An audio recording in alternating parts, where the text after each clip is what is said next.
Simon, good morning to you. Good morning, Michael, and good morning to the platform listeners. Thank you. Listen, yesterday in your guise as Axe Environment spokesperson, you proposed a change or an amendment, a proposal, in something called the Natural and Built Environment Bill. Now, for people who don't know what that is, the government's reforming, I think that's the euphemistic word, the Resource Management Act, and one of the acts that's getting to replace the Resource Management Act with is that Natural and Built Environment Act. My council, I'm an elected regional councillor, Simon, and my council actually made a submission on exactly the issue that you've raised, because it's in there. Can you explain what the issue is for our callers, please? For our listeners. Thank you. Look, the issue I raised, and it's been raised, like you said, by many submitters, is that there are a whole lot of novel terms in the Resource Management Reform Bill, the Natural and Built Environments Bill, such as Mātauranga Māori. That term is used 16 times in the draft version of the bill that you or your council would have submitted on, and yet there's no definition for it.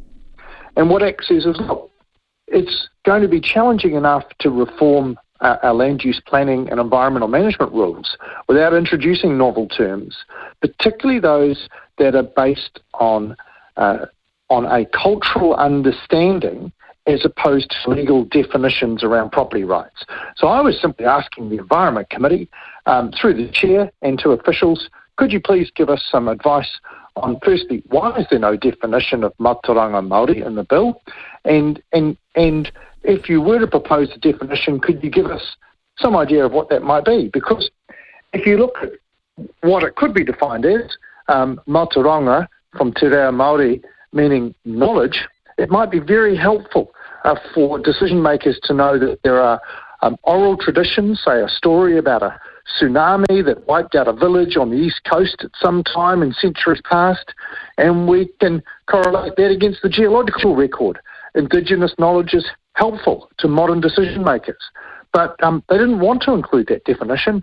In fact, they called me terrible names, as you can imagine, and that was thrown out. So, I thought it was important to bring it to people's attention to say, the government says they want to reform resource management rules and so on and make it easier to develop, but actually their policy is going to do the opposite, and it's more than likely to divide New Zealanders rather than bring us together around a common objective.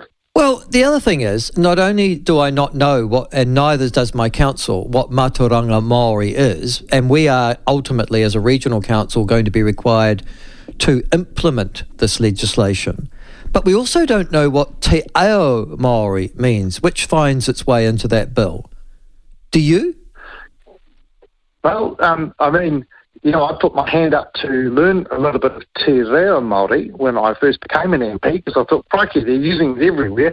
I feel like I'm in a foreign country sometimes here in Parliament. I'm a civil engineer, so I'm used to people using big words around me.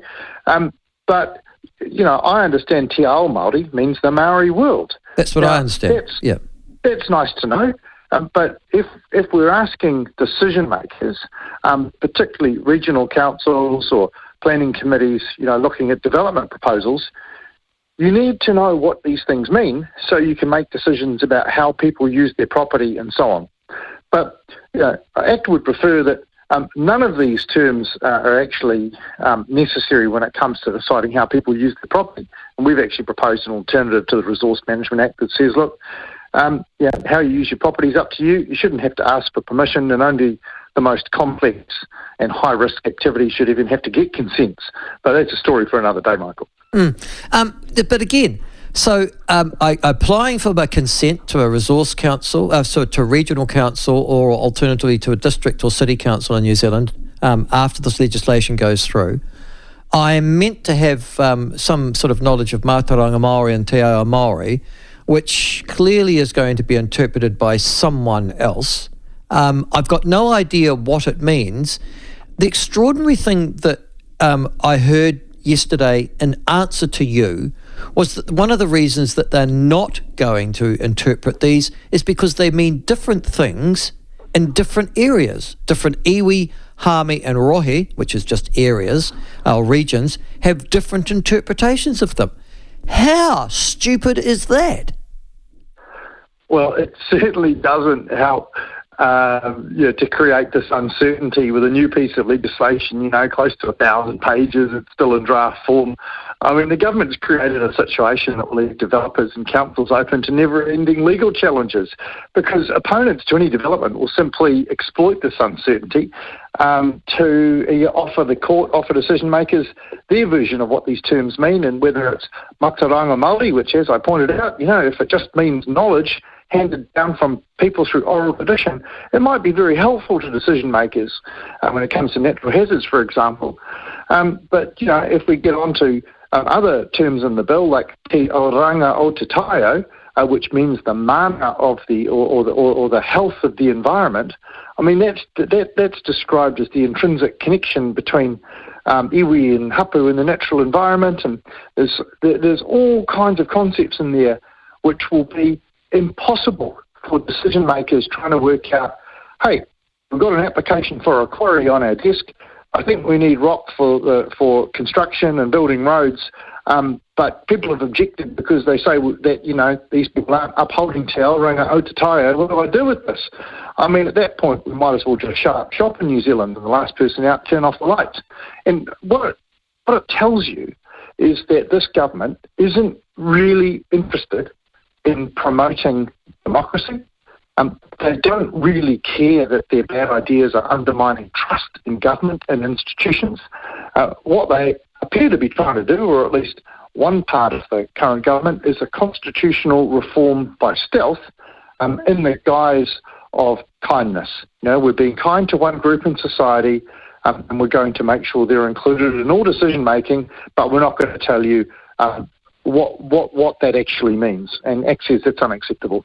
But it goes further than that. I mean, if I am, as a legislator or as a decision maker, and again trying to process somebody's consent, and there will be hundreds of thousands of these being processed, as I said, in district, city and regional councils next year, just next year, if this legislation were to go through in its current form.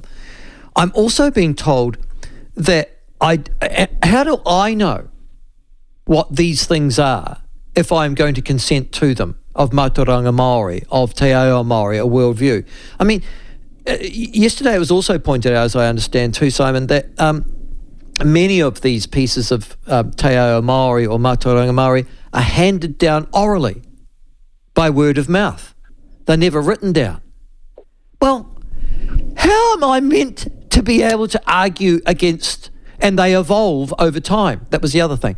How on earth am I meant to be able to have any degree of certainty if there's a piece of oral evidence out there which isn't written down, that apparently can evolve over time, that rests with, one or two or three or four Māori, and that's going to have a persuasive sway upon whether or not my consent application is going to be granted or not?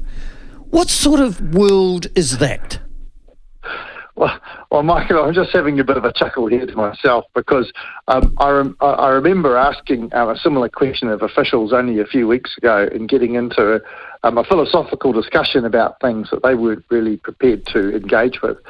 But look, I mean, if there was an oral tradition or an oral story, we've had the written word ever since Abel Tasman arrived in New Zealand. There's plenty of opportunity to write the stuff down, agree on the facts, and if there's evidence associated with an oral tradition, such as, hey, we pulled our locker up here one day and in the night a huge wave came and destroyed the village and only a few of us managed to escape, it would be helpful for decision makers to know that, because when they're looking at the information from geologists or coastal hazard specialists to say, crikey, there's a big tsunami arrived here, it could affect people who build here, it'd be helpful to have this Mātauranga Māori knowledge written down somewhere. So actually there's a place for it, but let's define it, let's make it clear. But when it comes to this Natural and Built Environments Bill, ACTA said, even if the government jams it through Parliament, potentially under urgency, we've got 8 weeks to go, which is, just a little over 20 parliamentary sitting days, we'll repeal it. We've already developed our own alternative, what we call ACT Solutions for Building New Zealand and Conserving Nature. It sets out an alternative process for consenting. We're saying we could get rid of 80% of the consents because most of them are for the same stuff all the time. It's traffic management, it's dust control, erosion control, all kinds of things you can put into a code of practice. You shouldn't have to argue about consent conditions. And look, there's a whole lot of stuff we do need to do. If we're going to adapt to climate change, then we need to allow farmers and landowners to build water storage as a right, and to be able to transfer water between properties and irrigate as a right, because we are going to get more dry cycles and potentially much more wetter cycles as we've experienced the past few years. We need to be preparing for those things, and that's what any resource management reform should allow us to do very, very quickly. Okay, so that's important. So you've made a commitment as a party that you will repeal this piece of legislation. Has National Party signed up for repeal as well? Oh, look, I mean, we'd expect them to follow on from an ACT announcement somewhere between 3 days and 3 months later. So I'm sure by the time they get to the end of the committee process, it will be obvious to them this thing's untenable, it's unsalvageable. And, you know, I mean, David Parker, bless his cotton socks, you know, he's staked his reputation on getting this reform through nearly 6 years later, and of navel gazing and consulting and the rubbish that they've produced can just go on the policy bonfire as soon as ACT is part of a future government. I had David Farah on earlier in the hour between 10 and 11. They've got a new poll coming out on Friday, so just to give you some head up on that. But we were talking about the rise of ACT and how it's sort of been nibbling away at the National Party, Simon, over this. And I'm interested, as you go around the country, where are you finding your support from? Where is, if you had to identify a demographic, which is the strongest in support of ACT policies and ACT personalities? Well, we certainly have plenty of support in the regions from people who felt once they could trust either Labor or National to support the work that people who produce things and manufacture things used to rely on from either of the main parties, but they've lost that trust and confidence. So we do get a lot of support for ACT in the regions, and particularly around our policies like freedom to farm, our environmental policy that's practical. It says, look, if you've got water quality issues in your region, it should be your regional council who decides what the targets are in the environmental bottom lines for water quality in your region, not decided out of the Ministry for Environment in downtown Wellington. And when we go to urban areas, when I'm in Auckland, I'm a Westie, I live in West Auckland, and I go and talk to people out there, they're like, look, we know we need to build more homes. We want more density. We want to build up. But the problem is, when we ring up council and say, hey, we want to build up 6 stories, they say, oh, well, no, you can build 3. Otherwise, you've got to go through consenting, even though you're on a main road. Oh, that's crazy. But, oh, by the way, the wastewater system can't accept any more connections, maybe not for another 5, 8 or 10 years. So, yeah, I mean, maybe just apply for 2 and we'll say yes to that. Well, how on earth are we going to fit another 900,000 people into a city like Auckland? The roads still haven't been upgraded really since the 1990s. We've got terrible traffic congestion. So ACT's policies around transport and infrastructure saying, look, central government and ratepayers can't pay for all this stuff. We're going to need to bring more private sector capital into the mix. And maybe that means paying through tolls for roads to get around the city. But if the quid pro quo was you get to get your destination on time at a reliable clip, I was in Texas last year, they're doing 130 kilometres an hour around the urban motorways. There's no traffic cops because the roads are designed safely. They don't need to worry about pulling people over for driving at speed because the roads are safe. That's what Kiwis want. That's what they tell ACT. And, we're getting good support in urban areas as well from practical people. Okay, and here's a bit of serendipity. You are also the transport spokesperson, and we hadn't teed you up on this, but, I mean, it's silly not to ask you, really. Michael Wood has been stood down as the Minister of Transport over non-disclosure of a piddly amount of airport shares, really. I mean, $13,000 worth. I mean, it's a lot of money in one sense, but in another sense it shouldn't. What's the end game here? What now it's come out in the New Zealand Herald that he made a decision whilst the Minister of Transport and owning those shares to essentially defer or to stop competition to Auckland Airport in terms of constructing a new regional air link in Auckland. What is ACT's particular position on this?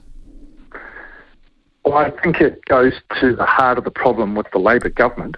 But Michael Wood is a classic example of someone who is a do as I say, not do as I do guy. I mean, here's a guy who rails against the bosses and capitalism, but happens to own shares in a big climate-polluting airport. He's a guy who said, we should drive 20% less, reduce vehicle kilometres travelled by 20%, everyone should catch the bus. Here he is, a benefactor in these airport shares, so he's got a problem there with his do as I say, not as I do.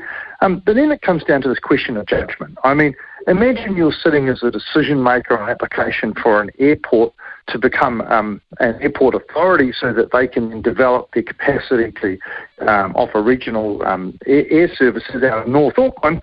I mean, there's 500,000 people live up there north of the bridge. Probably seems like a good idea. And then you decline it without telling anyone you've got these airport shares or saying, maybe I'm not the minister to be deciding this, maybe give it to some other cabinet minister, which they're absolutely entitled to do. So it shows a terrible lack of judgment. And I think when you look at some of the other decisions that Minister Wood's been involved in, like insisting that Auckland Light Rail continue despite the cost, a project that Auckland has never asked for.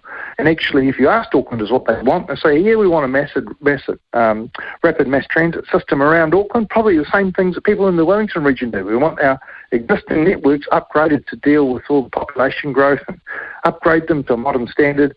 But for goodness sakes, spending $30 billion on one leg of a rail line that might take 20 years to build, forget about it. So the guy's just got poor judgment. And ACT says it's more than likely that the Prime Minister is going to have to stand him down from all portfolios because he's demonstrated that he can't tell when there's such a serious conflict of interest that he shouldn't be making decisions about, say, for example, North Shore Aerodrome. All right. Okay, Simon, thank you very much for joining us. Nice to talk to you. Talk to you again soon. Best of luck.